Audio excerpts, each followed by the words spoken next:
옛날에 어떤 천민으로 태어난 사람이 열심히 돈을 벌어서 부자가 되었습니다. 부자가 되라니 양반이 되고 싶은 마음이 있어서 거금을 주고 양반 자리를 샀어요. 사랑하는 딸을 이제 양반 집에 시집을 보내는데 아버지가 딸에게 교육을 시킵니다. 양반이란 별거 없더라. 양반은 호칭할 때 님자만 붙이면 되더라. 아버님, 어머님, 아주버님, 님자만 잘 붙이라 했어요. 딸이 양반집에 시집을 갔는데 하루는 아버지 정심상을 들고 방으로 들어가려고 하는데 시아버지가 잠깐 피곤했든지 이렇게 문턱을 베고 주무시고 있었어요. 새댁이 밥상을 들고 가다가 시아버지가 거기 주무시니까 어떻게 하나 생각하다 그래 님자만 붙이면 된다고 했지. 며느리가 시아버지에게 큰 소리로 얘기했습니다. 아버님, 발림이 들어가니 대가리님 치우세요. 그랬다는 우리에게 많은 것을 생각나게 하는 얘기입니다. 우리가 예수 그리스도를 통하여 하나님의 자녀가 되고 천국 백성이 되었지만 하루아침에 성화되는 것이 아니고 하루아침에 천국 백성다운 인격과 성품을 갖추는 것이 아닙니다. 교회 와서 예배드리고 찬송하고 기도하고 봉사하는 것을 보면 하나님의 자녀인 것 같은데 교회만 나가면 입에서 나오는 말들을 보면 영 아니라는 거예요. 세상 속에서 나타나는 삶의 모습을 보면 아직도 아니라는 거예요. 이미 우리는 그리스도인이라는 옷을 입었습니다. 세상 사람들도 오늘 우리를 그리스도인이라고 하는 거, 예수 그리스도의 보혈의 피로 씻음받은 하나님의 자녀의 옷을 입었습니다. 믿지 않는 자들도 우리를 그리스도인이라고 얘기합니다. 그런데 우리는 그리스도인의 그리스도인답게 하나님의 자녀다운 그런 삶의 모습을 언행이 따라오지 않는다라는 거예요. 뒤집지 않는 전병, 한쪽은 바짝 꾸여 있고 한쪽은 서리고 있는 허점투성이들이라는 거예요. 탕자가 비록 힘들게 아버지 집에 돌아왔지만 일단 아버지가 주신 새 옷을 입고 나서야 그가 다시는 방탕의 길로 나가지 않는 거예요. 우리가 예수님으로 옷을 입는다는 것, 새 사람으로 옷을 입는다는 의미가 바로 여기에 있습니다. 사람은 태어나서부터 죽을 때까지 옷을 입어야 돼요. 태어나면서 제일 먼저 태어나면 베네저고리를 입습니다. 학교에 가면 교복을 입습니다. 군에 가면 군복을 입습니다. 결혼하면 결혼 예복을 입고 죽으면 수의를 입습니다. 사람이 옷을 입는 이유는 여러 가지만 첫째는 몸을 보호하기 위해. 우리 사람의 몸은 짐승들처럼 가죽이 안 두꺼워요. 그리고 털이 별로 없어요. 그래서 약합니다. 상처가 많이 나고 부드러워요. 그래서 추위로부터 몸을 보호하기 위하여, 더위로부터 몸을 보호하기 위하여 옷을 입어요. 소방관들은 뜨거운 불로부터 자기 몸을 보호하기 위하여 방화복을 입고요. 군인들은 자신의 몸을 숨기기에 좋은 자연과 딱 은폐하기 쉬운 그런 색깔의 군복을 입고 총알로부터 몸을 보호하기 위해 방탄복을 입습니다. 우주인들도 우주복을 입는데 수십 격으로 만들어지는데 이 옷을 입으면 섭씨 270도에서도 견딜 수 있다라. 그렇게 두껍지만은 땅에 떨어진 물건도 아주 스무스하게 잡을 수 있을 정도로 아주 유연하게 만들어졌다라는 거예요. 옷은 우리 몸을 보호하기 위하여 입는 거예요. 둘째로 사람들은 예의를 갖추기 위하여 옷을 입습니다. 장례식에 가는 사람이 아무 옷을 입을 가면 안 되죠. 검은색 옷을 예의를 지켜야 돼요. 결혼식에 가는 사람이 거기에 맞는 음악회에 가는 사람들은 정장으로 예의를 갖춥니다. 교회 갈 때도 하나님을 만나기 때문에 예의를 갖춰서 옷을 입습니다.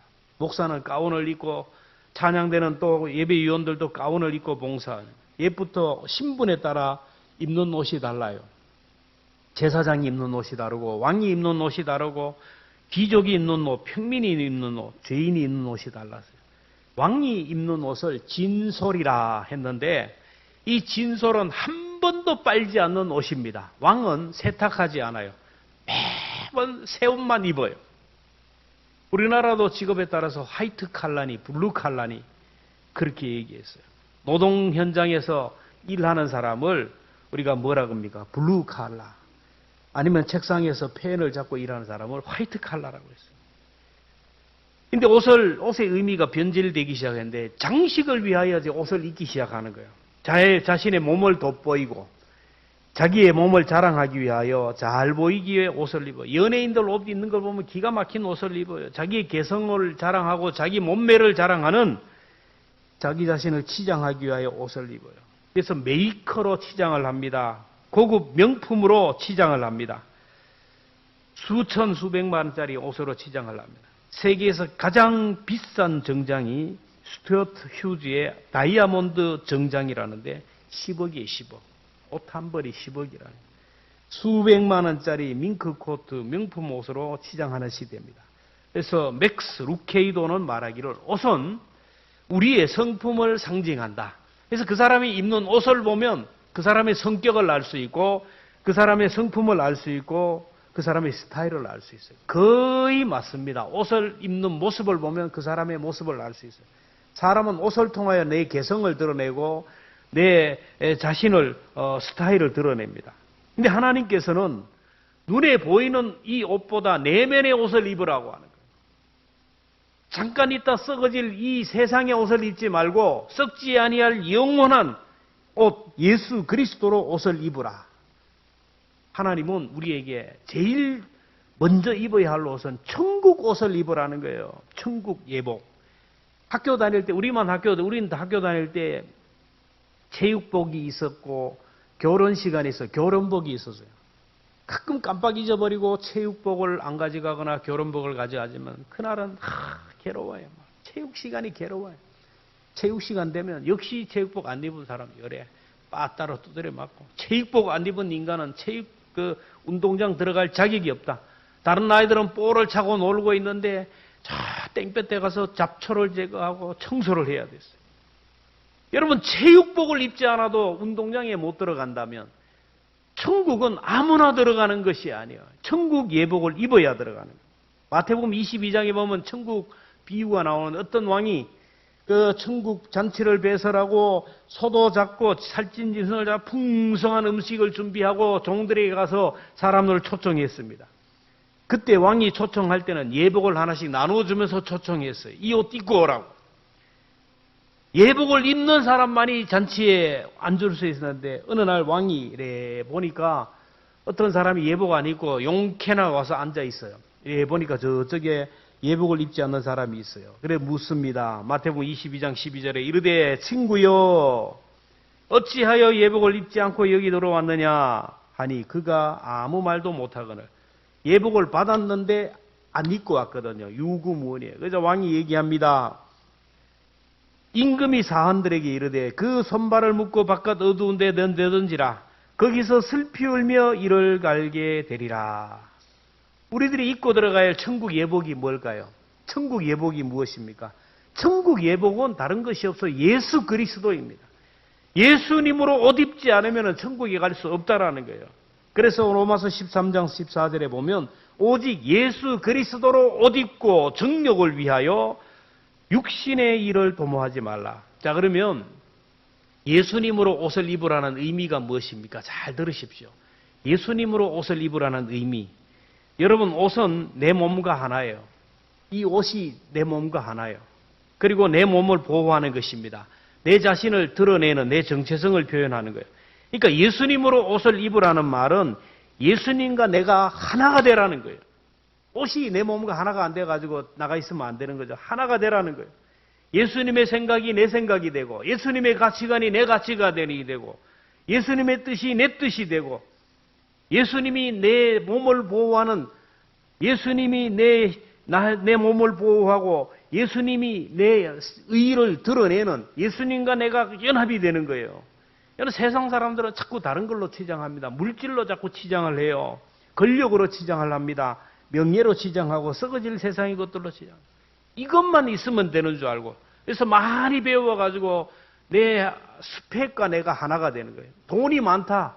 돈과 내가 하나가 되고 권력으로 내가 하나가 되는 이런 치장거리 이런 옷들은 하나님 앞에 서면 다 불타버린다고 벌거벗은 모습으로 선다라는 거예요. 여러분 아담과 하와가 범죄한 후에 자기들이 벗은 것이 부끄러워서 숲속으로 숨었어요. 그리고 자기의 수치를 무화과 나뭇잎으로 가렸어요. 창세기 3장 7절에 보면 이에 그들의 눈이 밝아져서 자기들이 벗은 줄 알고 무화과나무 잎을 엮어 치마로 삼았더라. 칡넝쿨을 잘라가지고 녹색 잎을 엮어서 녹색 원피스를 만들어. 오색 찬란한 원피스를 만들고 입었어요. 입을 때는 좋은데 시간이 조금만 지나니까 잎이 뚝뚝 떨어지네. 하루도 안 되어서 잎이 말라 떨어집니다. 다시 숲속으로 들어가서 다시 옷을 해 입고 나옵니다. 하룻밤을 자고 나니까 칡넝쿨만 입고 모든 것들이 다 떨어지는 거예요. 매일 매 순간순간 옷을 만들려 있지만 자고 일어나면 옷이 떨어져요. 오늘 우리 그렇잖아요. 여러분 아무리 좋은 옷을 입고 있어도 시간이 지나면 떨어져요. 유행이 지나지 않다가 버리고 계속되는 것이 없어요. 오늘도 사람들은 물질로 치장하고 명예로 치장하고 권력으로 치장하고 자식 자랑, 건강 자랑, 자기의 금이나 은, 보석들을 치장하고 자랑하지만 하나님 앞에 섰을 때는 이게 다 불타버린다라고 했어요. 포항제철 용광로에 한번 보면요. 거기 별의별 게 다 들어갑니다. 온갖 오물과 녹이 들어있는 쇳덩어리들이 거기 들어가면 새에 붙었던 온갖 비합금적인 것들이 다 불타버려요. 마찬가지로 우리가 하나님의 심판대 앞에 서면 세상적인 것들이 다 불타버린다라는 거예요. 지금 내가 뭐 돈이 얼마 많고 내가 뭐 지금 뭐고 그러는데 하나님 앞에 가면 하나님의 심판대 가면 하나님의 심판의 불 앞에 다 불타버리고 완전히 발가벗은 모습으로 선다라는 거예요. 고린도전서 3장 12절부터 함께 읽습니다. 시작. 만일 누구든지 금이나 은이나 보석이나 나무나 풀이나 지푸로 이 터 위에 세우면 그 사람의 공적이 나타날 터인데 그날이 공적을 밝히리니 이는 불로 나타내고 그 불이 각 사람의 공적이 어떠한 것을 시험할 것임이라. 누구든지 그 공적이 불타면 해를 받으리. 돈이 아무리 많은 사람도 딱 가면 그냥 아무것도 아니에요. 여러분 믿지 않는 사람들은 장례식을 할 때 그렇더라고요. 입에다가 쌀을 넣으면서 한 숟가락 하면서 천석이요 만석이요 하고 집에 넣어요. 그리고 관에다가 이제 그 저승가는 노자존 하라고 천냥이요 만냥이요 하면서 동전을 집어요. 10,000원짜리도 안 넣고. 여러분 그렇게 많이 넣고 그렇게 좋은 수의를 입고 그렇게 좋은 관을 가지고 오동나무로 한다 할지라도 여러분 화장터 들어가는 순간 다 끝나버리는 거예요. 그리고 가끔씩 이장을 하는 거 보면 남는 게 없어요. 그냥 한 줌의 흙밖에 남는 것이 없어요. 우리가 하나님 앞에 서면 벌거벗은 모습으로 서요. 부끄러운 모습으로 이 모습으로 하나님 앞에 설 수가 없어요. 우리의 벌거벗은 모습으로 아담과 하와가 벌거벗은 모습으로 수치로 하나님을 만날 수가 없었어요. 그래서 하나님께서 아담과 하와의 수치를 가려주기 위하여 가죽옷을 만들어 입었어요. 창세기 3장 21절에 보면 여호와 하나님이 아담과 그의 아내를 위하여 가죽옷을 지어 입히니라. 가죽옷. 가죽을 만들기 위해서는 뭐가 희생됩니까? 양이, 짐승이. 인류의 대표자 아담과 하와의 수치를 가려주기 위하여 희생된 양이 뭐냐면 바로 하나님의 어린 양 예수 그리스도라요. 예수 그리스도가 십자가에 못 박혀 죽으심으로 인하여 우리의 죄를 대속함으로 인하여 우리를 구원했어요. 그래서 우리가 천국 가기 위해서는 예수님의 피로 구속받은, 예수님의 피로 씻음받은 세마포 옷, 예수님으로 옷을 입어야 돼요. 천국 예복을 입어야 되는 거예요. 천국은 천국 예복만을 입은 자들이 들어가요.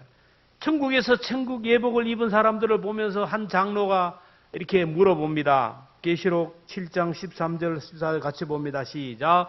장로 중 하나가 응답하여 나에게 이르되 이 흰 옷 입은 자들이 누구며 또 어디서 왔느냐? 이는 큰 환난에서 나오는 자들인데 어린 양의 피에 그 옷을 씻어 희게 하였느니라.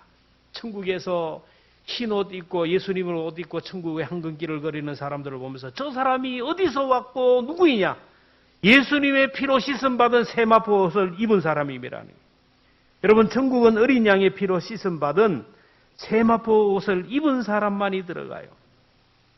요한계시록에 보면 흰 옷에 대해서 많이 나와요. 그리스도인의 옷을 흰 옷이라 그랬어요.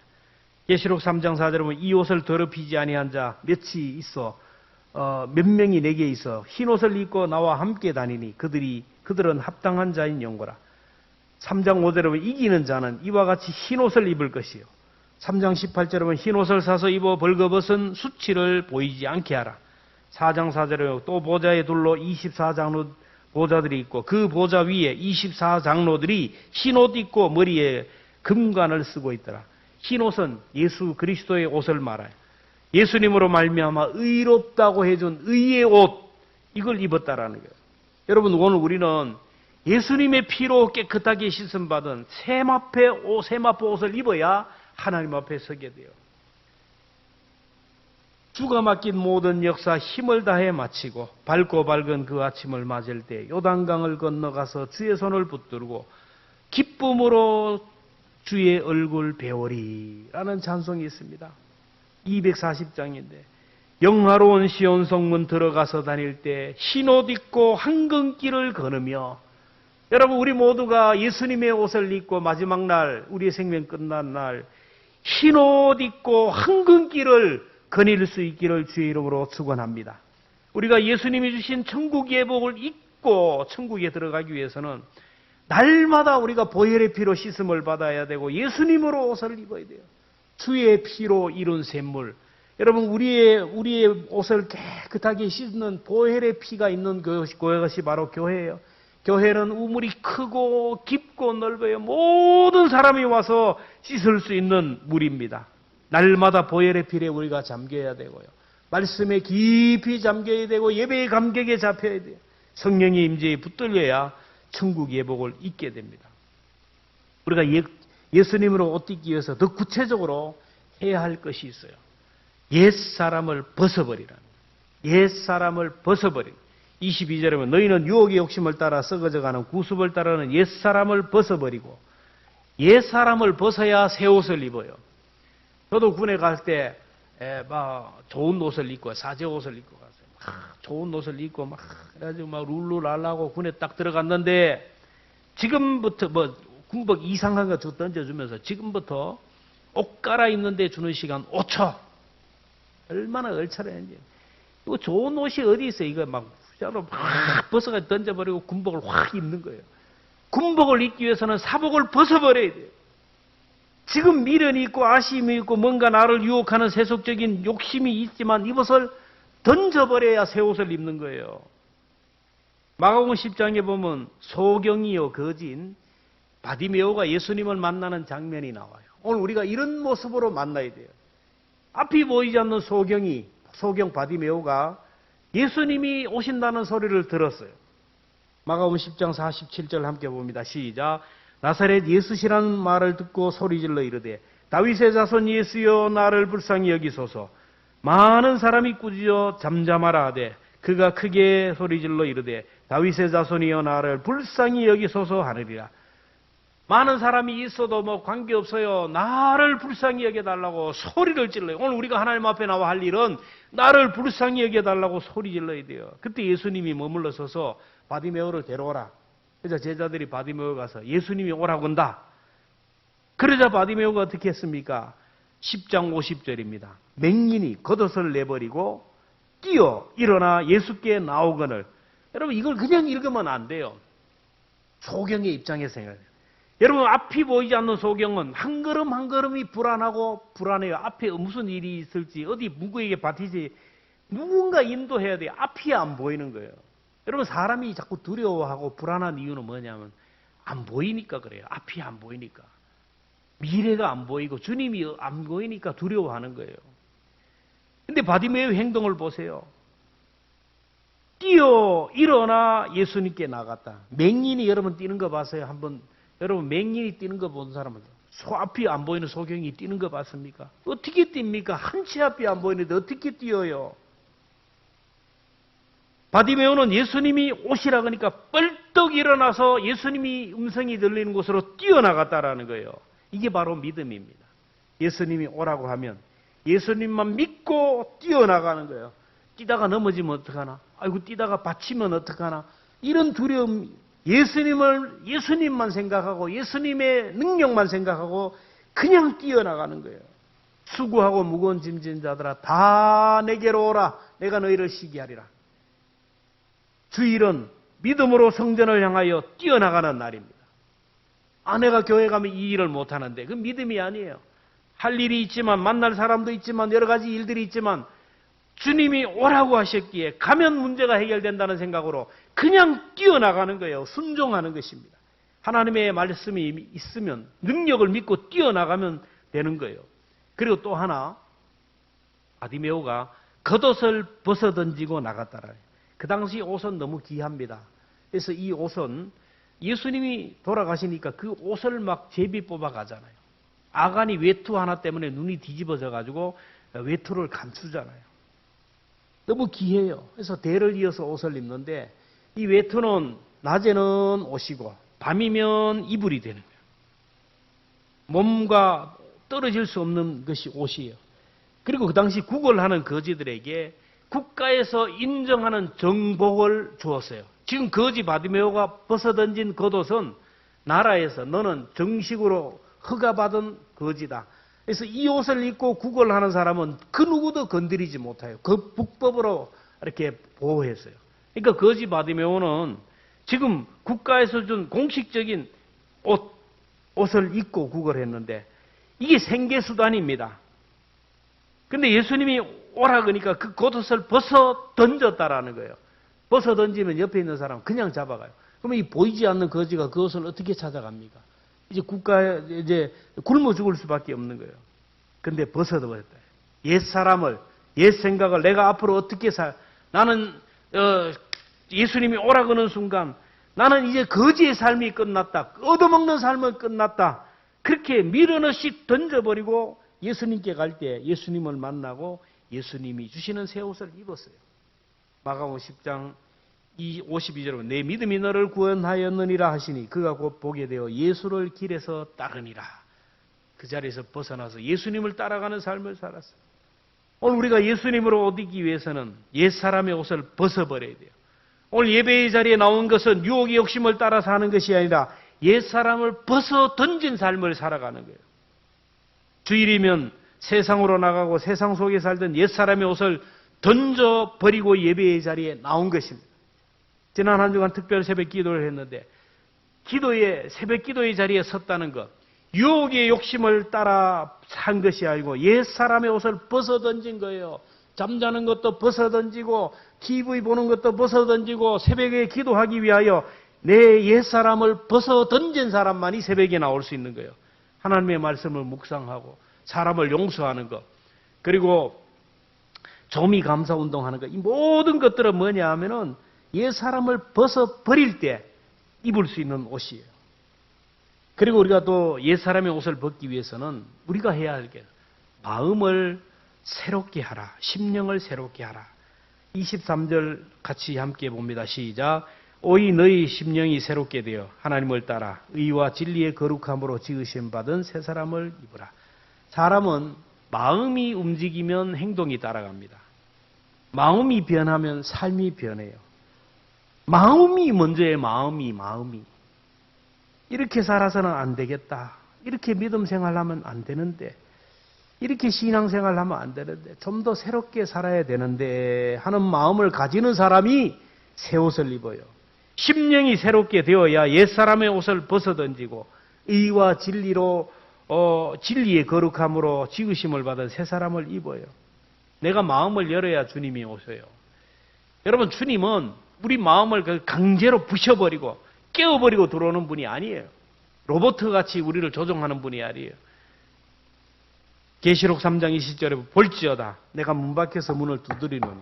주님은 우리의 마음의 문을 두드려요. 교회를 통하여, 주의 종들을 통하여, 말씀을 통하여, 예배를 통하여 문을 두드려요. 이 두드릴 때 이 내 음성을 듣고 문을 열면, 마음을 열면 내가 그에게로 들어가 그로 더불어 먹고 그는 나로 더불으리라. 강제로 우리를 막 부시고 마음을 부시고 강압적으로 오시는 분이 아니에요. 마음의 문을 열면 주님이 확 들어오는 거예요. 마음의 문을 조금만 열면요, 주님이 강력하게 역사해요. 그 마음이 결단해야 돼요. 결단하고 움직이고 마음만 움직이면 역사하는 거예요. 교회에서 계속 강조하잖아요. 공적 예배 참석합시다. 조미 감사 운동합시다. 가만히 가 있어요. 말씀 묵상 이렇게 할 때, 내가 이렇게 하면 안 돼. 한 가지라도 한번 내가 순종해봐야지. 한 가지라도 내가 해봐야지 하는 마음이 있는 사람은요, 반드시 하게 돼요. 처음부터 마음이 없어요. 마음이 없어요. 한번 시작해보자. 기도하면서 한번 시작해보자 하는 사람은 역사가 일어나는 거예요. 어떤 분이 그런 얘기를 합니다. 우리 어머니, 아버지의 기도로 지금까지 우리가 살았는데 그분들이 다 돌아가셨어요. 이제 나를 위하여 기도하는 분이 아무리 돌아봐도 나를 위하여, 우리 자녀들을 위하여 기도하는 분이 없어요. 그래서 작정합니다. 내가 이제 가정의 제사장이 되어서 우리 자녀들을 위하여 기도하게 삽니다. 기도해야겠다. 축복하는 부모가 되어야 된다. 축복하는 조상들이 되어야 되겠다. 마음을 갖는 동안 자기도 모르게 새벽 기도의 자리에 나왔더라는 거예요. 근데 시간이 지나면서 안 하던 새벽 기도를 하니까 죽을 지경이에요. 여러분, 안 하던 새벽 기도 하는 사람은요, 죽을 지경이에요. 새벽 기도 하려고 하면 그냥 새벽에 일어나는 게 아니에요. 새벽 기도 하는 것은 하려면 잠을 일찍 자야 일찍 일어나는 거예요. 새벽에 기도하는데 새벽 기도하고만 아침에 일어나면 피곤해요. 암이 걸린 것 같아. 온몸이 노근한 게 막 체중이 빠지는 것 같고 밥맛도 없고 죽을 지경이에요. 지치고 피곤해요. 기도하려고 하니까 바쁜 일이 자꾸 생겨요. 뭔 일이 그래 많이 생긴지, 만나는 사람이 자꾸 만나자는 사람이 많은지. 그래가지고 새벽에 막 기도하면 되나, 낮에만 기도하면 되지 뭐. 이런 마음이 들더라. 근데 한순간 성령께서 사탄에게 놀아난다고. 사탄이 지금 장난한다고. 내가 여기서 사탄에게 넘어가면 안 되지. 인간적인 마음을 품으면 안 되지. 죽으면 죽으리라는 각오로 내가 한번 기도의 손을 높이 들어야 되겠다고 작정을 합니다. 근데 구역장에게 전화가 와요. 집사님, 새벽 기도한다면서 힘들지? 맞아, 나도 힘들었어. 조금만 참으면 돼. 한 달만 참으면 돼. 내일 새벽에 내가 데리러 갈까? 전화로 깨워줄게. 이 집사님은 옛사람의 감옥에서 완전히 벗어나서 새 사람의 옷을 입고 기도의 사람이 되었다는 거예요. 여러분, 우리가 신앙생활을 하면서 어떻게 마음 먹느냐가 중요해요. 여러분, 말씀을 들을 때에 여러분 좋은 마음을 먹기를 주의 이름으로 축원합니다. 영적인 생각을 품으면요, 좋은 생각을 품으면요, 성령께서 와서 도와주고요, 하나님의 사람 천사들이 와서 우리를 도와주고 은혜를 주셔요. 인간적인 마음을 자꾸 품으면요, 사탄이 오고요, 어둠의 권세가 와서 나를 유혹해요. 하나님이 요나에게 너는 저 니느웨에 가서 복음을 전하라는 거예요. 근데 요나는 니느웨에 가기 싫어요. 저 니느웨는요, 이스라엘 백성들을 괴롭히는, 쳐들어와서 약탈해가고 쳐들어와서 공격하고 이스라엘 백성들을 끌고 가서 나무에다 달아놓고 껍데기, 그러니까 껍질 벗기듯이 벗겨 죽이는 사람이 악질입니다. 이스라엘 백성들은 니느웨, 저 아수르의 수도 니느웨 사람만 보면 막 치를 떨어요. 우리나라가 일본만 생각하면 치를 떠는데 그 나라 가서 복음을 전하라니까, 그 나라 백성을 하나님이 구원하겠다니까 마음이 안 들어요. 그래서 니느웨는 못 갑니다. 내가 왜 그 나라에 가? 저 백성은 멸망받아 죽어야 되고 저주받아 죽어야 되는데 어떻게 하나님이 저 민족을 사랑하냐? 안 된다라는 거예요. 마음을 닫아버렸어요. 난 안 간다.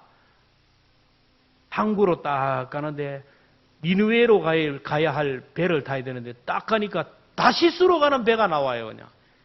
여러분, 안 간다고 생각하니까 다시스로 가는 배가 나와요. 그냥 올라탄 거예요. 괴로우니까 배 밑창에 가가지고 잠이나 잔 거예요. 근데 하나님이 그냥 둡니까? 풍랑이 일어나게 해가지고 바다에 던져지고 물고기 배 속에 들어가잖아요.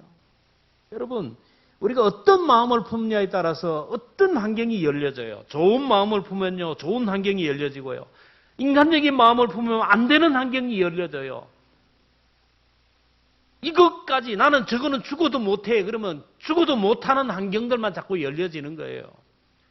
죽으면 죽으리라는 각오로 한번 해보자 라고 생각하고 좋은 마음을 품으면 환경이 열려진다라니까요. 저희 할아버지가 손자 때문에 이제 교회는 오는데 담배를 못 끊었어요. 다 끊었는데. 옛사람에 오신 담배를 끊지 못해 괴로워했는데 아무리 해도 안 돼. 아무리 해도요. 교회 나오면서 담배 피우고 하니까 마음이 괴로워서 내가 이래가지고 구원받나. 담배 끊고 가야지. 근데 우리 형님뻘 되는 목사님이 계셔요. 그분이 오셔가지고 다 알거든요. 담배는 그냥 되는 게 아니고 은혜 받아야 끊어요. 은혜 받아야 끊거든. 와가지고 아이고 그냥 담배 피면서 오세요. 담배 피면서 다녀도 괜찮아요. 다 하나님은 담배 피면서 와도 돼요. 단 교회 와서만 피우면 돼요. 이 얘기를 들으니까 이 할아버지는 복음 중에 복음이거든요. 이야, 저 정 목사 저기 진짜 목사다. 집에서 빠꼼빠꼼 11시 예배 가기 전에 막 한 줄 담배를 팍팍 피우고 담뱃대를 놓고 교회에 갔어요. 그러면서 신앙생활을 했어요. 교회 다니면서 은혜를 받으니까 담배를 끊어버려요. 예배하고 말씀 듣고 신앙생활 하는 동안 자기도 모르게 옛사람의 옷을 벗어버리고 예수님으로 옷을 입었어요. 여러분, 새 사람으로 옷 입는다는 것, 예수님으로 옷 입는다는 것 한순간에 되는 게 아니에요. 아버님은 괜찮아요. 발님 들어갑니다. 대가리님 치우세요. 안 맞는 거예요, 안 맞는 거예요. 한순간에 안 되는 거예요. 시간이 지나야 됩니다. 믿음의 씨가 파종되고 싹이 나고 잎이 나고 꽃이 피고 열매 맺는 과정이 필요해요. 여러분, 우리 몸에 상처가 나면, 손에 상처가 나면 시간이 지나면서 딱지가 있잖아요. 성질 급한 사람은 딱지 떼면 또 피가 나. 아유, 좀 있다가 또 조금 있으면 또 딱지가 나. 또 떼면 또 피가 나. 1년 내내 딱지 떼다가 이 상처만 나는 사람이 있어. 의리한 사람이에요. 그럴 필요가 없어요. 가만히 놔두면 딱지가 있어요. 껌해요. 놔둬요. 그냥 놔둬요. 그냥 넘어가요. 자동적으로 어느 순간 목욕 갔는데 뚝 떨어져요. 자동적으로 떨어지는 이유가 뭐냐면 밑에서 새살이 올라오면서 딱지가 사라진다니까요. 예수 믿으면서 나는 아직 안 되는 게 있어요. 못하는 것이 있습니다. 불가능한 것이 있어요. 아직까지 벗지 못한 옷이 있어요. 이것 때문에 나는 못 믿겠다. 나 이것 때문에 안 되겠다 생각할 필요 없어요. 부지런히 예배의 자리에 나오고 말씀 읽고 기도하면서 그 자리에 나와 있으면 조미 감사 운동 한번 하자니까요. 좋습니다. 오늘 하루도 일어나면서 좋습니다. 오늘 하루도 좋은 일이 일어날 줄 믿습니다. 잘못한 사람 내게 누구에게 잘못한 것이 있는데 미안합니다. 감사합니다. 사랑합니다. 가만히 가 있어. 사람을 만나면 예수님을 전해주고 말씀 묵상하고 흥정 예배 비로소 이렇게 열심히 하다 보면 언젠가는 내 입술이 변화되고 내 삶이 변화되고 정말 내 행위가 변화되어서 예수님으로 옷을 입게 되고 하나님의 자녀다운 인품, 하나님의 자녀다운 성품, 하나님의 자녀다운 그 모든 것들을 만들어 간다라는 거예요. 훈련하고 연단하다 보면 유혹의 욕심을 따라 썩어져가는 구습을 따르는 옛사람을 벗어버리고 새 사람으로 옷 입고 새 사람으로 예수님으로 옷 입게 된다라는 거예요. 여러분, 이 과정을 묵묵히 참고 견디고 인내함으로 인하여 반드시 예수님으로 옷을 입는 저와 여러분 되기를 주님의 이름으로 축원합니다.